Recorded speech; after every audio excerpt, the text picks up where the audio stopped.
parle-nous de tes autres raids, parce qu'il y en a un donc avec la Bigorne, et puis ensuite il y a le Alger Tamanrasset d'une traite en une journée. Il y en a eu plusieurs. Il y a eu donc aller avec Guénard en assistance jusqu'à Dakar. Ensuite, Guénard, ça lui avait plu, il m'a dit oh, quand tu organises un truc, essaye que je voudrais bien venir avec toi.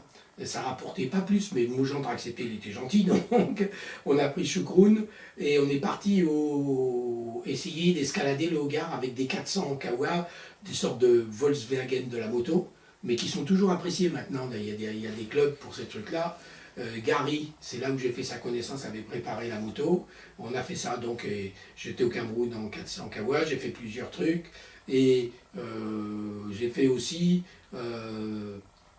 le fameux Tamanrasset Alger, non-stop 2000 km avec une Yamaha. C'est pas le meilleur truc que j'ai fait, j'étais pas trop rassuré, je cherchais un truc pour repartir dans le désert. Mais en fait, c'était les 300 derniers kilomètres avait été goudronné très vite, c'était juste une couche, parce que Boumedienne devait l'inaugurer, et le goudron était frais, les camions ne devaient pas rouler dessus, mais ils roulaient dessus quand même, et les mecs mettaient des cailloux. Et la Yamaha 1100, qui était une moto de route, elle était très lourde de l'avant, et j'avais très peur d'exploser le pneu avant sur un petit silex. Et en plus, il y a eu une super vague de chaleur, donc au relais, je me versais de l'eau dans le casque où j'avais mis une énorme éponge plate en haut pour tenir jusqu'au relais suivant. Et il faut expliquer qu'il faut dire aussi que quand tu es sur un ruban d'asphalte foncé, c'est encore plus chaud la chaleur. Mais enfin, la moto aurait pu casser, elle n'a pas cassé. En tout cas, tous ces raids, c'est toi qui as quand même démontré qu'on pouvait essayer de franchir le Sahara en moto. Et tout ce qui est venu par la suite, les grands rallye raids, t'en es l'initiateur, quoi, sous une forme ou sous une autre. Oui, ça n'aurait pas été moi, ça aurait été un autre, peut-être 6 mois ou 1 an plus tard, mais j'étais là. Et c'est vrai, par exemple, que pour le premier Abidjani, c'était avant Paris-Dakar, donc il y a eu 2 éditions en 76 et 77. 76 qui commençait en fait après le 24 décembre 75, mais c'est ça.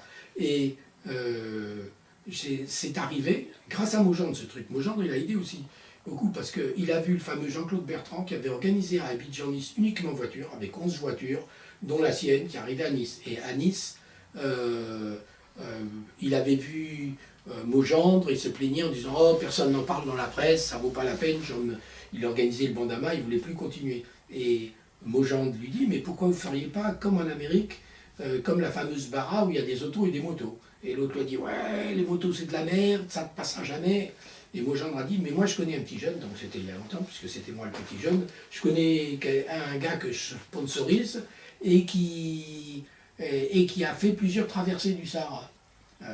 Donc, à Motojournal, c'est là où ça s'y est arrêté, parce que Bettiol m'a dit, si tu pars, t'es plus à Motojournal, et je voyais qu'il y avait des tensions pour les trucs comme ça, avec Pierre, j'allais pas forcer, j'allais pas demander à Pierre de prendre parti, j'ai dit moi je me barre, et puis j'y allais de moins en moins souvent.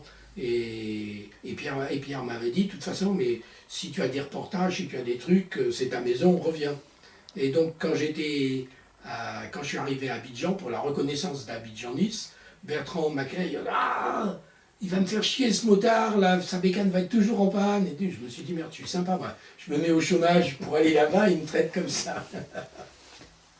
Et tu disais, c'était un nouveau truc, oui, parce que les premiers Abidjan-Nice, auto et moto, donc il y a eu 40 motos et peut-être 60 voitures, c'était quand même pas mal pour un premier truc. Mais je me souviens que Bob Néret, qui est un grand pilote et un copain que je connais bien, qui a gagné plein de trucs, il avait des 504 à Septogil, il était venu me voir et il me disait, Bertrand, il prétend qu'une moto, qu'avec ta moto, tu vas aussi vite que les voitures dans le sable. C'est pas vrai, bien sûr. Et je lui dis si, et les mecs qui sont là, t'as la moitié qui vont comme moi. Il y en a d'autres qui savent pas très bien faire de la moto, qui n'iront pas aussi vite. Donc les mecs s'attendaient pas à ça. Et par exemple, je me souviens que Kérel est fauché sur KTM, à l'époque, le patron de KTM m'avait proposé d'être en KTM aussi, moi aussi, et Mojand voulait que j'aille en Kawa. On a fabriqué un proto, je n'allais pas laisser tomber Mojand qui m'avait toujours été.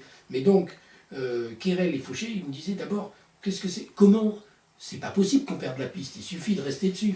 Et ça, c'est une réflexion qu'ont les gens qui n'ont jamais été dans le désert, quand il y a des hors-pistes mal définies, ou plein de pistes qui se croisent et qui disparaissent, des endroits où le sable est dur, où ça ne marche pas. Et il y avait aussi une autre chose, c'est que Kérel et Fauché, qui étaient 6 techniciens, ils étaient partis, ils avaient eu un mauvais raisonnement technique pour leur moto, qui était par ailleurs très bonne, c'est qu'ils s'étaient dit, quand il y a un obstacle, on lève la roue avant, donc il faut charger sur l'arrière. Alors que moi qui étais mauvais, j'avais compris tout de suite que, enfin qui était mauvais par rapport à eux, j'étais pas trop mauvais quand même, mais qui n'était pas un super et un pro comme eux, j'avais compris qu'il fallait charger entre les 2 axes de roue. Et eux, ils avaient fait un truc en polyester assez moche, un énorme réservoir de 40 litres qui était derrière, et qui les faisait zigzaguer, qui les gênait assez pour ces trucs-là. Et en fait, ce que ne savaient pas Kérel et Fauché, c'est que c'est vrai que le désert, c'est un truc différent, c'est pas un cross, c'est pas un trial, c'est un peu la même chose pour le premier Paris-Dakar, je me suis entêté, je voulais courir en BMW, les gens se disaient mais un twin c'est trop lourd, ça va pas aller. N'empêche que tu as défriché, parce que BMW en a gagné beaucoup, y compris d'autres rallyes par la suite. Oui, le premier, alors pour le premier Paris-Dakar, Jean-Claude Olivier m'avait proposé une YAM, j'avais dit non, je voudrais la BM. Belby m'avait trouvé une BM préparée par Tchèque, c'était les Allemands qui payaient la moto, et c'était une course inconnue puisqu'elle n'avait jamais eu lieu. Donc Herbert avait fait une très bonne moto, légère, mais des suspensions de route, il n'avait pas compris que c'était une vraie course. Et sur les photos jusqu'à Dakar, on me voit avec des énormes moufles de sport d'hiver parce que j'avais des super ampoules à force de talonner. Et aussi, pour l'éclairage, moi j'ai toujours été très biro, mais je voyais un peu mieux quand j'étais jeune, et lui il avait mis un éclairage d'enduro, comme disait Gary, mon mécano, on dirait une lampe thromboscopique, parce que ça faisait clac, clac, clac, les toutes petites loupiottes qui éclairent, qui étaient légales, donc ça servait à rien. Mais la moto, malgré tout ça, la moto a bien marché, sans ennui de roue arrière qui s'éclatait, ça serait encore mieux passé. Ouais, tu aurais fini 2e ou 3e, c'est ça? Ouais, sans problème. J'aurais fini 2e. Mais on fait toujours, on va pas refaire le truc, mais c'est vrai que la moto était fiable, et en fait, la roue arrière talonnait. Il y avait, je ne sais plus qui avait écrit, la Fenouille n'a pas attendu le réveillon pour saucissonner, parce que la moto faisait des grosses dérives derrière, et à force de talonner, la roue se tordait de partout. Donc Gary la retapait tous les soirs. Et donc, au jour de repos, à Gao, BM s'est arrangé pour me faire livrer une roue, c'était légal, une roue arrière. Mais malheureusement, ils ont voulu faire mieux, ils ont filé une roue, ce qu'on appelait des roues à acron très épaisses, très dures et rigides. Et sur Gao Mopti, ben, j'étais en tête, ça c'est sûr, puisque j'étais devant Neveu et devant Auriol, et j'ai éclaté la roue. Donc, parce qu'elle était trop rigide. Et il y avait de tels écarts que j'ai fini les 120 km au ralenti, avec les rayons cassés, et j'étais encore 3e à l'arrivée. Donc on a remis la vieille roue, que je voulais jeter parce qu'il n'y avait pas beaucoup de place, et Gary avait dit non, non, on la garde. Et on est reparti comme ça, et on a eu d'autres problèmes.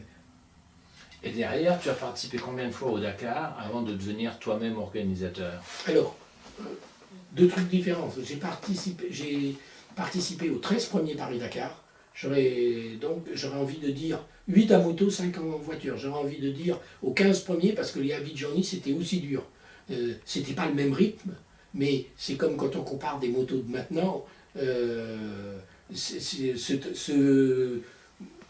S'éclater sur un rocher parce que la moto ne tient pas, tu passes peut-être 20 km/h plus vite maintenant, mais tu n'as pas les protections, tu n'as pas des choses comme ça. Donc j'ai fait les 13 premiers Paris-Dakar, et les plus beaux souvenirs, c'était les premiers quand il n'y avait rien à manger. Comme à Abidjan, les gens n'imaginent pas maintenant qu'on faisait un truc où il n'y avait rien à manger.